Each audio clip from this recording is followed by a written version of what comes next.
My fiancé's parents said they wouldn't bless the marriage unless I signed a prenup, so I revealed something that changed everything. Donovan and I had been together for 3 years when he proposed. His parents owned a pharmaceutical empire worth billions. At our engagement party, his mother, Francine, pulled me aside. "We need to discuss the prenuptial agreement," she said, her smile never reaching her eyes. I'd expected this. Donovan warned me his parents protected their assets religiously. What I hadn't expected was the document they presented 2 weeks later. 47 pages of restrictions. No claim to family assets. No alimony. If we divorced, I'd leave with exactly what I brought in. Nothing. It's standard, his father Garrett explained during dinner at their estate. All our children sign them. Donovan squeezed my hand under the table. "It's just paperwork," he whispered. But page 32 made me pause. A morality clause. Any behavior that could damage the family reputation would void the marriage immediately. I'd forfeit everything, including custody of future children. Define damaging behavior, I asked. Francine's eyes gleamed. Criminal activity, substance abuse, mental illness requiring institutionalization, infidelity, anything that could harm our company's image. Mental illness.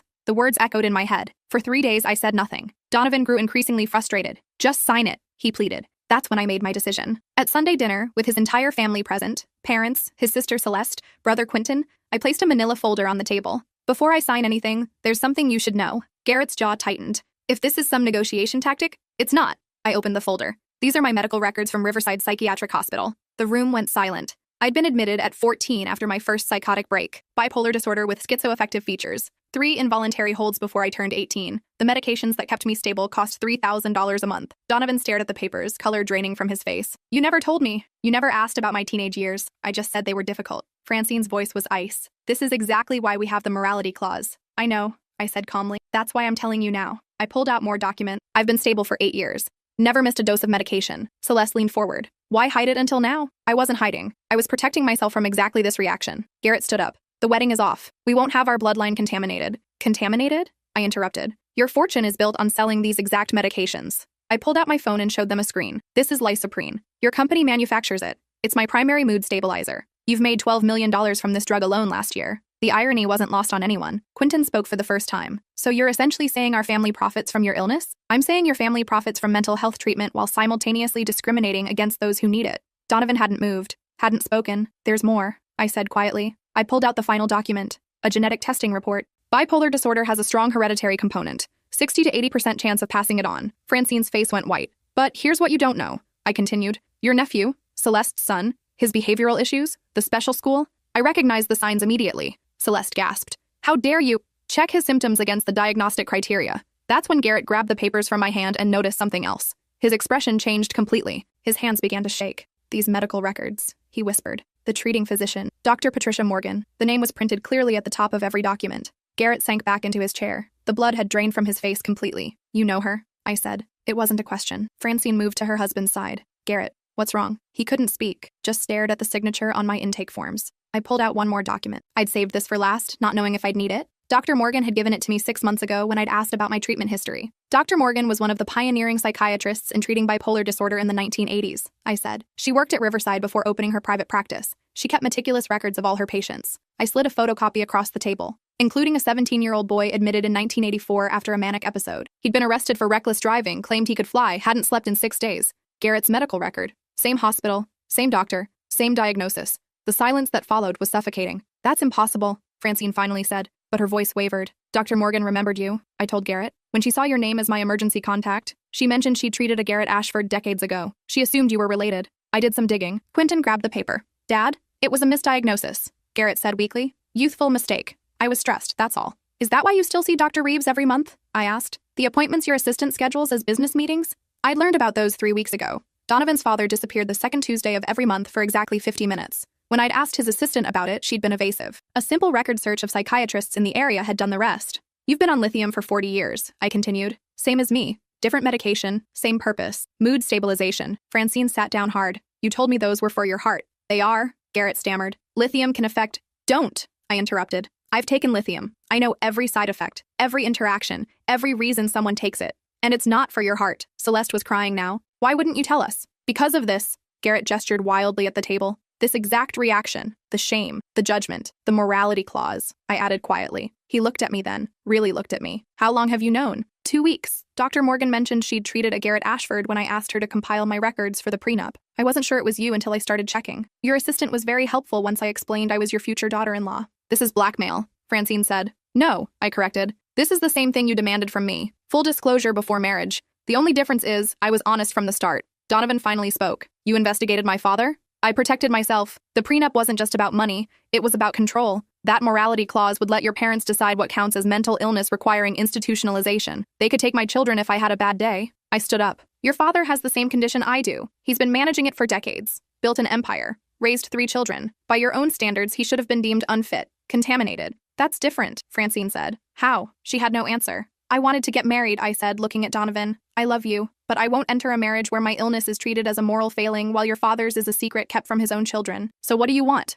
Garrett asked, his voice hollow. I want the morality clause removed, completely. I want a prenup that's actually about protecting assets, not controlling behavior. And I want everyone in this room to understand that mental illness doesn't make someone contaminated. I gathered my papers. Dr. Morgan wanted me to give you this, I told Garrett, sliding an envelope across the table. She said she'd hoped you'd found peace, that hiding never brings peace. I walked to the door. I'll be at my apartment. Donovan, you know where to find me when you decide what matters more, your family's image or the truth. The drive home took 40 minutes. My hands shook the entire way. I'd gambled everything on this moment, spent weeks researching, compiling evidence, planning every word.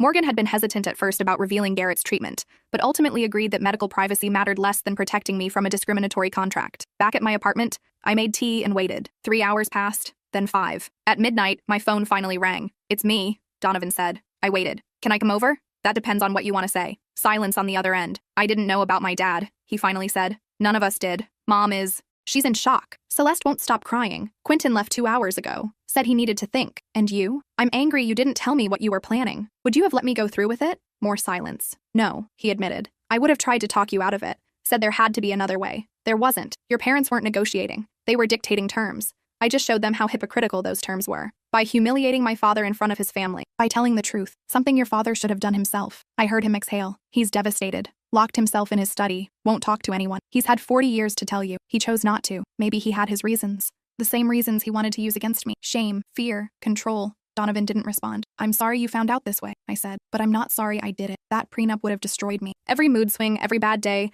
every difficult moment would have been ammunition to take away my rights. My children, my life. I wouldn't have let that happen. You couldn't have stopped it. The prenup gave them that power. I heard a car door close on his end. I'm outside, he said. I looked through the window. His BMW was parked on the street. Are you going to let me in? I buzzed him up. When I opened the door, Donovan looked exhausted. His usually perfect hair was disheveled. His tie was loosened. He'd been crying. My whole life is a lie, he said, walking past me into the apartment. Your father's diagnosis doesn't change who he is. It changes everything. Every lecture about responsibility. Every demand for perfection. Every time he said we had to uphold the family name. Donovan collapsed onto my couch. He's a hypocrite. He's human and scared. You're defending him? I'm understanding him. I know what it's like to hide your diagnosis because you're terrified of how people will react. Donovan rubbed his face. Celeste is having her son evaluated tomorrow. She's been ignoring the signs for 2 years because she didn't want to admit something was wrong. Now she's terrified she passed it on to him. If she did, early intervention helps. I wish I'd gotten proper treatment sooner. Is that why you never told me? The question I'd been dreading. I told you my teenage years were difficult, that I'd struggled with my mental health. You never asked for details. That's not the same as telling me you'd been hospitalized. Multiple times. Would you have proposed if I had? He opened his mouth, then closed it. That was answer enough. I wanted to tell you, I said quietly. So many times. But every time your family talked about weakness or failure or maintaining image, I knew how they'd react. How you might react. I'm not my parents. No, but you're their son. You've absorbed their values whether you realize it or not. Donovan stood up, pacing. So what now? You've blown up my family. Exposed my father's secret. What's your endgame? I don't have one. I just wanted to marry the man I love without signing away my humanity. The prenup was designed to give your parents leverage over me forever. You know it. I know it. Everyone at that table knew it. He stopped pacing. My mother wants to sue you for violating medical privacy laws. Dr. Morgan disclosed her own patient records with permission from her former patient. Your father. He signed the release 3 days ago. Donovan's eyes widened. What? I called him Tuesday. Told him what I'd found. Asked him to meet me. The meeting had been tense. Garrett had arrived at the coffee shop looking like he'd aged 10 years overnight. You can't tell them, he'd said immediately. Then change the prenup. It's not that simple. It's exactly that simple. Remove the morality clause. Make it about assets, not control. Or I tell everyone at Sunday dinner. That's blackmail. That's protection. The same thing you're doing with that prenup. We'd sat in silence for 10 minutes. I was 17, he'd finally said. Arrested for reckless driving after staying awake for a week. I thought I'd discovered the secret to unlimited energy. That I could revolutionize the world. Manic episode. They diagnosed me with bipolar disorder. Put me on medication. My father was furious. Said I was weak. That Ashfords don't have mental problems. But you stayed on medication. After I stopped taking it and ended up in the hospital again, yes. Dr. Morgan convinced me that managing the condition was strength, not weakness. So why hide it from your children? Because my father was right about one thing. People judge. Investors. Business partners. Everyone. If it got out that I had bipolar disorder, everything I built could crumble. Or people would see you as someone who succeeded despite challenges. Someone who managed their health while building an empire. He'd laughed bitterly. You're idealistic. I'm realistic. Your company makes medications for mental illness. The irony of the CEO hiding his own diagnosis isn't lost on me, which is exactly why I can't let it be public knowledge. I'd slid the medical privacy release across the table. Sign this. Let me use your records to make my point, or I'll find another way. You'd destroy me to save yourself? I'd tell the truth to protect myself. There's a difference. He'd stared at the paper for a long time. If I sign this, you remove the morality clause? If you sign this, I show your family why that clause is discriminatory. What they choose to do after that is up to them. He'd signed it. Now Donovan stared at me in my apartment, processing this information. He agreed to let you expose him? He agreed to let me tell the truth. Whether that's exposure depends on perspective. My mother will never forgive you. Your mother discriminated against people with mental illness while married to someone with the same condition She doesn't get to be the victim here. Donovan sank back onto the couch. I don't know if I can. The words hit harder than expected. Because I have bipolar disorder? Because you manipulated my entire plotted and planned and orchestrated that whole scene. I protected myself by humiliating everyone I love, by showing them their hypocrisy. There's a difference. He stood up. I need time to process all of this. Take all the time you need. He walked to the door, then turned back. Did you ever really love me? Or was this always about beating my parents? I loved you enough to fight for a fair prenup instead of just walking away. If this was about beating your parents, I would have gone to the press, would have destroyed your father's reputation publicly. Instead, I kept it in the family, gave everyone a chance to do the right thing, by threatening my father, by giving him a choice, something your prenup never gave me. He left without another word. I spent the next week alone. No calls, no texts. Nothing from Donovan or his family. My phone did ring once. Dr. Morgan, how are you holding up? She asked. I might have just destroyed my engagement. Or you might have saved yourself from an abusive marriage. The Ashfords aren't abusive. Control masquerading as protection is still control. That morality clause was designed to keep you compliant through fear. That's emotional abuse. I hadn't thought of it that way. Garrett called me, she continued. He's angry I broke confidentiality. You didn't. He signed the release. Under duress, he claims. Under the same duress he wanted to put me under. Interesting how it feels different when you're on the receiving end. Dr. Morgan laughed. I told him the same thing. He didn't appreciate it. Is he still your patient? No. He fired me. Said I violated his trust. I'm sorry. Don't be. I violated his privacy to protect yours. I'd do it again. After we hung up, I stared at my phone. The wedding was supposed to be in 6 weeks. The venue was booked. The dress was altered. 300 people had RSVP'd. I called my best friend Zara. Tell me you're not actually going through with this wedding, she said immediately. I don't know. Donovan won't talk to me. Good. He's trash. He's hurt. He's complicit. His parents tried to trap you in a discriminatory contract and he went along with it because it's just paperwork. He doesn't deserve you. He didn't know about his father, which proves my point. That family keeps secrets, builds walls, controls narratives. You don't want to marry into that, but I did want to marry Donovan, despite everything. 2 weeks before the wedding, a courier delivered a package. Inside was a new prenup, 23 pages. The morality clause was gone. In its place was a simple asset protection agreement. What I brought into the marriage stayed mine. What he brought stayed his. Anything we built together would be split fairly if we divorced. There was a note. I understand why you did what you did. I don't agree with how you did it, but I also can't deny that our family needed to hear the truth. The wedding is still scheduled if you still want to marry me. If not, I understand. D. I called him. Did you write this prenup yourself? I hired a different lawyer, one who specializes in equitable agreements instead of control. And your parents approved it? They don't have a choice. I'm 32 years old. This is my marriage, not theirs. They'll never forgive me. Probably not.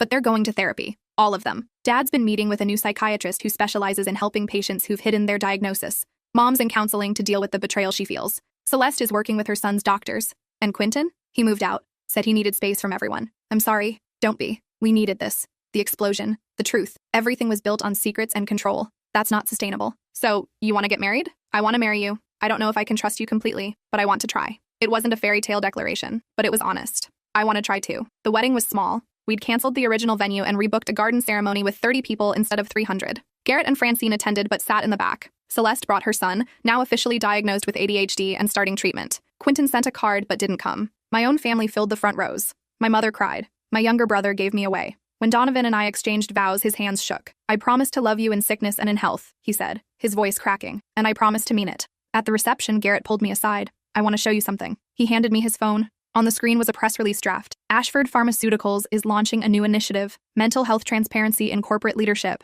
I'm going to publicly disclose my diagnosis.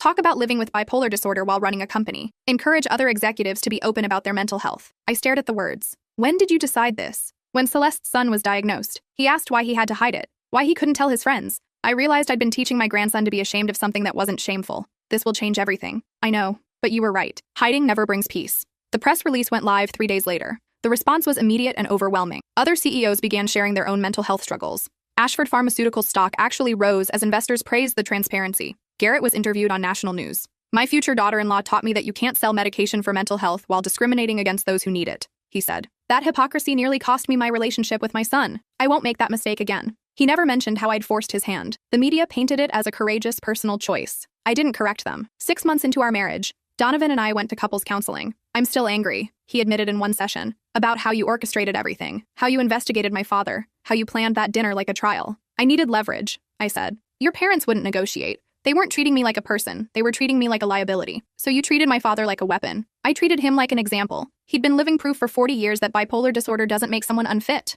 That was the point. The point was blackmail. The point was survival." Our therapist, Dr. Vasquez, interrupted. "Let's examine this from both perspectives. You," she looked at me, "felt trapped by an unfair prenup and used the information you had to level the playing field. You," she turned to Donovan, "felt your trust was violated when your partner investigated and exposed your family's secrets. Both of these feelings are valid. But one of us was facing discrimination," I said. "And one of us had their family destroyed," Donovan countered. "Your family destroyed itself with lies. You pulled the pin on the grenade." Dr. Vasquez held up her hand. "The question isn't who was more right or more wrong. The question is whether you can rebuild trust moving forward. We worked on that for months. Slowly, things improved. Donovan started asking questions about my condition instead of avoiding the topic. I started being more direct about my needs instead of hiding behind strategy and planning. We created a crisis plan for if I had an episode, who to call, what medication adjustments to make, how he could support me without trying to fix me. It felt like learning to be married after already being married. A year later, I got pregnant. The first thing I did was call Dr. Morgan. "I need to talk about medication adjustment during pregnancy." "Already on it. Come in tomorrow." The consultation was thorough. Some of my medications were safe during pregnancy. Others needed to be changed. The risks were outlined clearly. "You're more likely to have mood episodes during pregnancy and postpartum," Dr. Morgan explained. "But with proper monitoring and medication, most people with bipolar disorder have healthy pregnancies." "What about the baby? The genetic component?" "There's increased risk. But your children will also have access to early intervention and treatment you didn't have. Knowledge is protection." When I told Donovan, his first question was, "What do you need from me?" Not about the risks, not about his concerns, about my needs. "I need you to trust that I can do this, that my diagnosis doesn't make me a bad mother." "I never thought that." "Your mother did. During the prenup discussion, she implied I'd be an unfit parent. My mother was wrong about a lot of things. Our son was born healthy. We named him Julian, after Dr. Morgan's father. Francine came to the hospital but stayed for only 20 minutes. She held Julian briefly, then left without saying much. Garrett stayed longer. "He's perfect," he said, watching Julian sleep. "He might have bipolar disorder. Then he'll have 2 grandfathers who understand what that's like, and parents who won't make him hide it." "2 grandfathers?" He smiled sadly. "My father died ashamed of me, ashamed of what I had.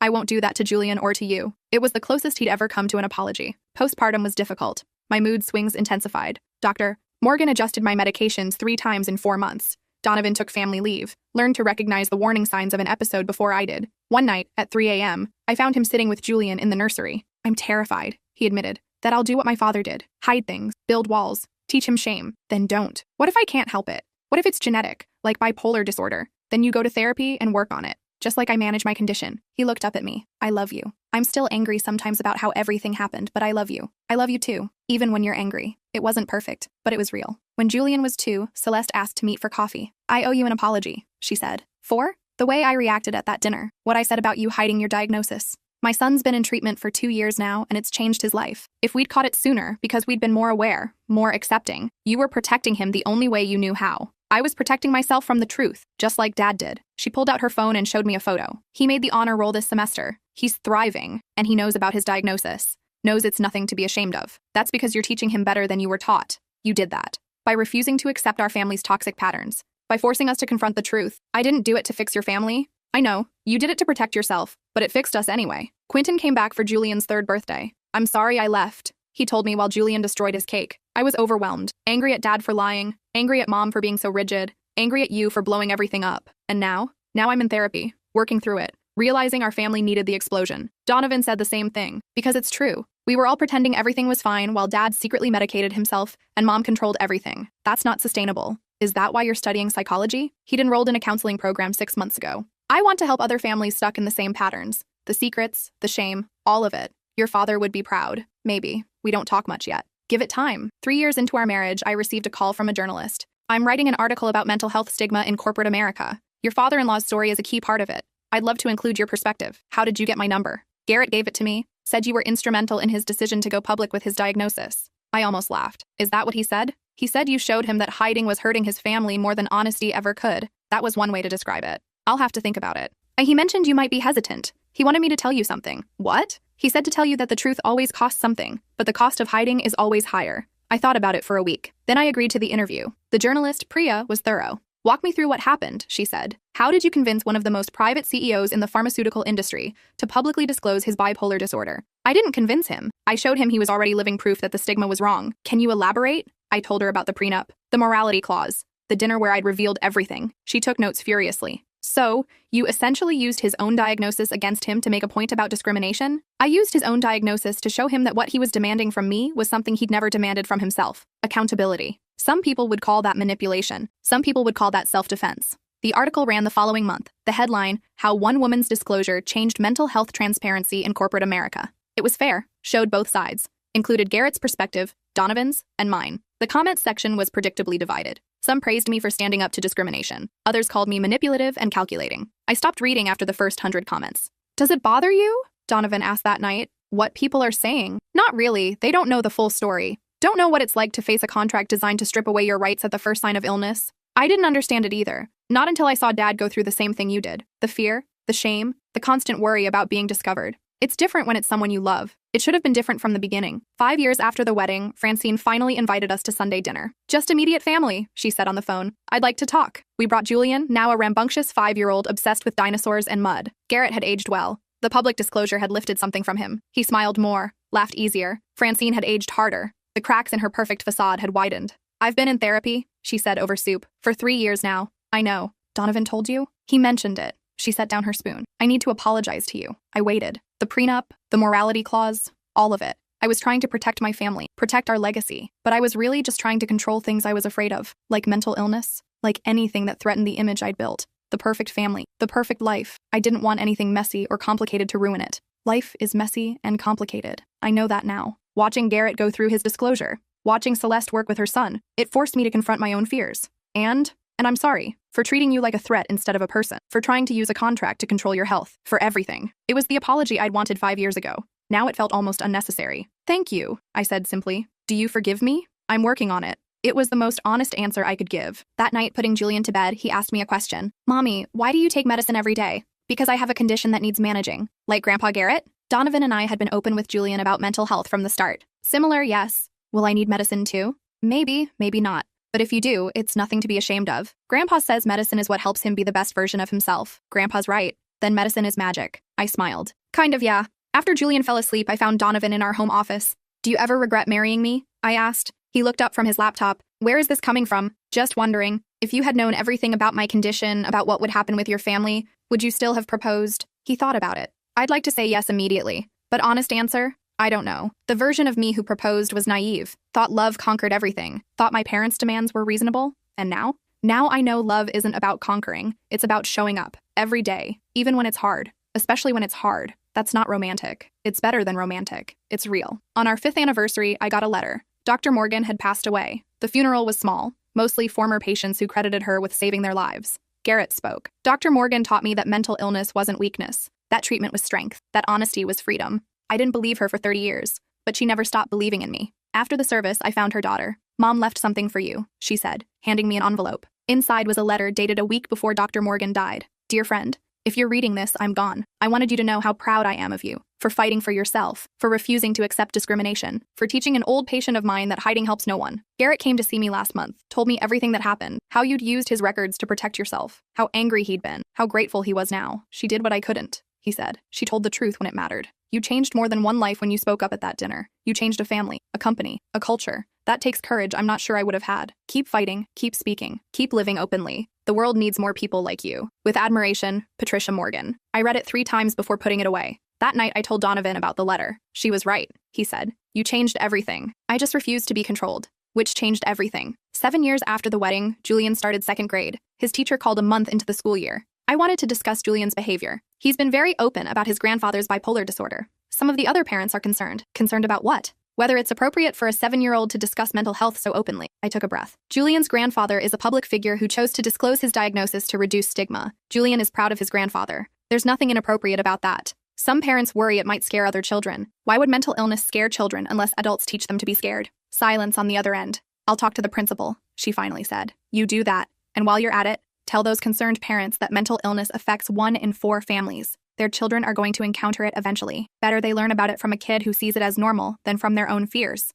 I hung up and called Garrett. Julian's teacher is getting complaints about him talking about your bipolar disorder. What kind of complaints? The kind that say mental illness is too scary for 7-year-olds to understand. But war and divorce and death aren't? Apparently not, he sighed. I'll call the school. Make a donation to their mental health education program. One that doesn't exist yet, but will by the end of the week. You don't have to do that. Yes, I do. Julian shouldn't face consequences for refusing to hide what I hid for 40 years. 2 weeks later, Ashford Pharmaceuticals launched a school mental health initiative. Julian's school was the first recipient. The program included age-appropriate education about mental health, trained counselors, and resources for families. Think they'll still be concerned? Garrett asked at the launch event. They'll find something else to complain about. Let them. We're done hiding. When Julian turned 8, he asked me directly, Mom, do I have bipolar disorder like you and Grandpa? We don't know yet. Some people develop symptoms in their teens. Some never do. But I might? You might. Would that be bad? It would be challenging, but it wouldn't be bad. You'd have medication and therapy and people who understand. Like you and Grandpa? Exactly like us. Then I think I'd be okay. His confidence broke something in me, in the best way.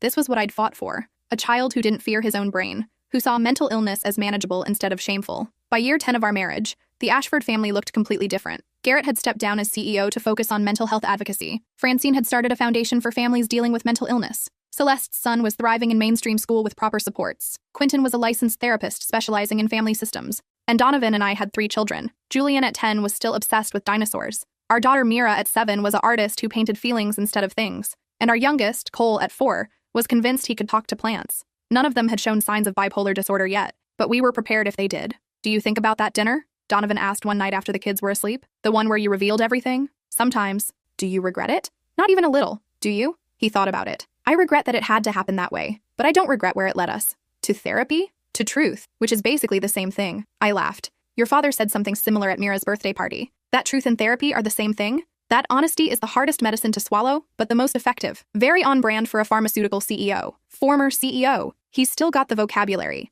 We sat in comfortable silence. I love you, Donovan said eventually, even though you're ruthless when cornered. I love you too, even though you're oblivious when comfortable. That's fair. On our 15th anniversary, Garrett pulled me aside at the party. I never thanked you properly. For forcing me to live honestly. Those first few years after going public were terrifying. But now, I can't imagine living any other way. You did the hard part. I just gave you a push. You gave me a shove off a cliff. There's a difference. And you learned to fly. He smiled. The company's mental health initiative has helped over 200,000 people access treatment. We've changed our employee health coverage to include comprehensive mental health benefits. We've funded research into new medications, all because you refused to sign a discriminatory prenup. I just didn't want to be controlled. You didn't want to be controlled, so you changed the world instead. Most people just walk away. I thought about it. Why didn't you? Because I loved your son, and I knew if I walked away, nothing would change. The next woman he fell in love with would face the same prenup, the same clause, the same discrimination. So you stayed and fought. I stayed and told the truth. The fight came after. He pulled out an envelope. This is for you. Inside was a check for $500,000. What is this?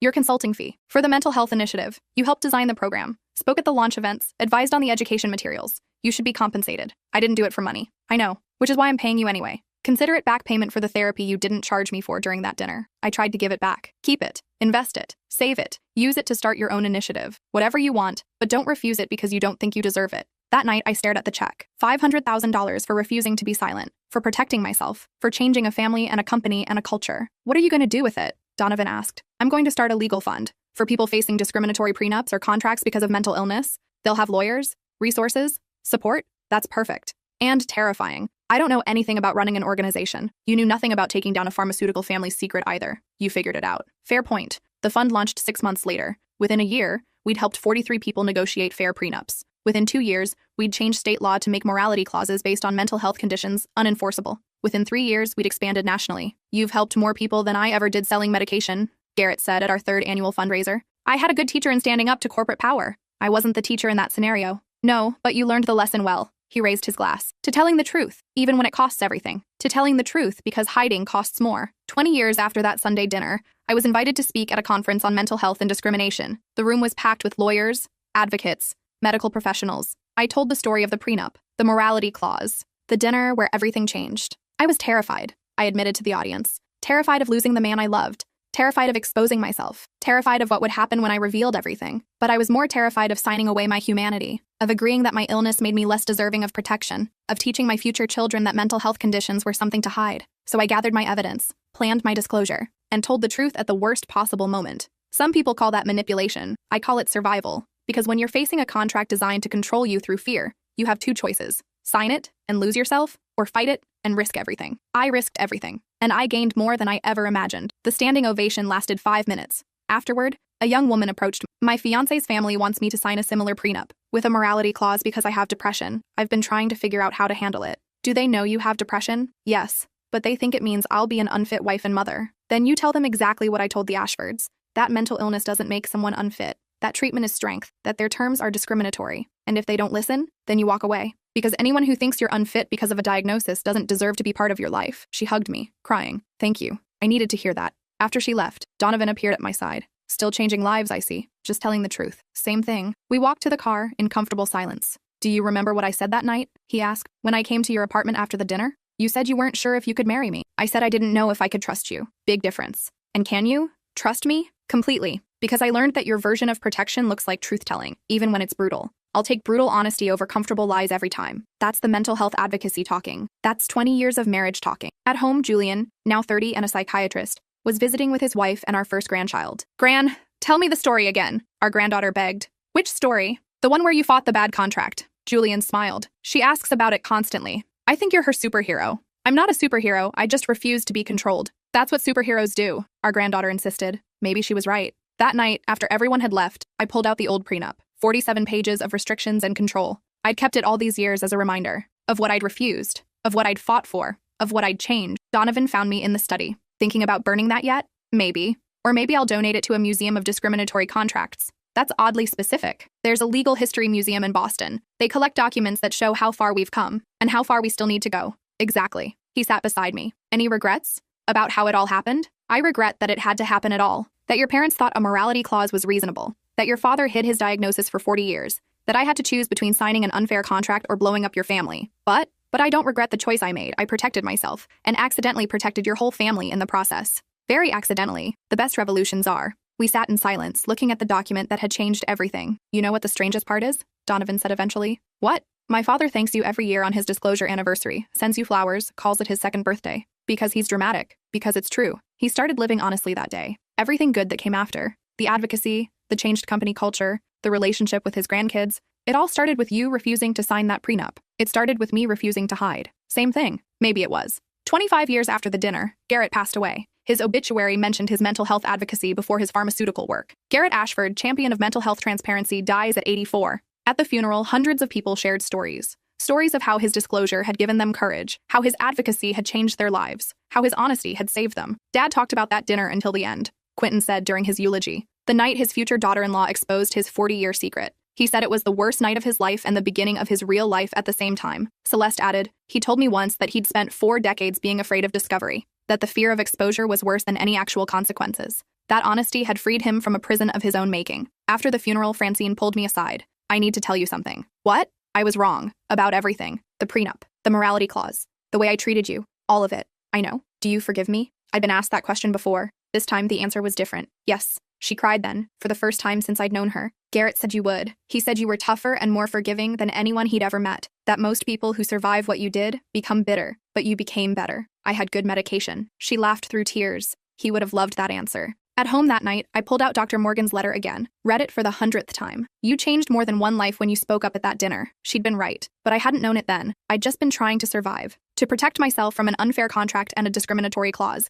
Everything else, the family transformation, the company changes, the advocacy work, the legal reform, had been unintended consequences. The best kind. What are you thinking about? Donovan asked, finding me in the study again. Your father, Dr. Morgan, that dinner, all of it. Heavy thoughts for midnight. Just remembering how scared I was. How close I came to signing that prenup just to keep the peace. What stopped you? I thought about spending the rest of my life looking over my shoulder, wondering if every bad day would be used against me, if every medication adjustment would be seen as proof I was unfit. I couldn't do it, so you fought instead. So I told the truth instead. The fighting came after. He pulled me close. I'm glad you did. All of it. Even the parts I didn't understand at the time. Even the manipulation. Even the strategic truth-telling, which is what we're calling it now. I smiled. Very diplomatic. I've had 25 years of practice. Our youngest, Cole, called from Portland. Mom, I need to tell you something. My heart stopped. What's wrong? Nothing's wrong. I've been seeing a therapist. We think I might have bipolar disorder. We're starting evaluation next week. I exhaled. Okay, that's okay. Do you need me to come out there? No, I just wanted to tell you, and to say thank you. For what?